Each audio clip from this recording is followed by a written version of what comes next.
to give you the current situation. I am about to land sa Hague. Galing ako Dubai. Stopover for it's a long haul, it's a long flight. Okay ako.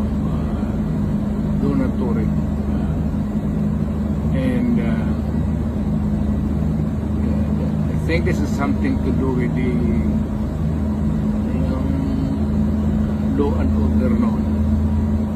At sinasabi ko naman sa mga pulis, military na trabaho kayo at